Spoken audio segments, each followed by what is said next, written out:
যারা এই আমল করবে তারাই নাকি আল্লাহ আটটা বেহেশতের দরজা খুলিয়া রাখিবেন।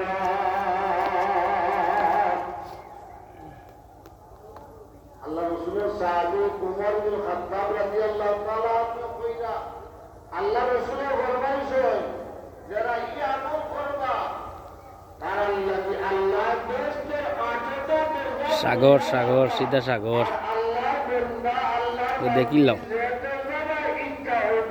প্রবেশ করতে পারবে। সুবহান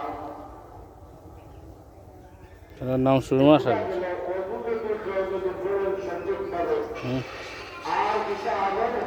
সুরমা সাগর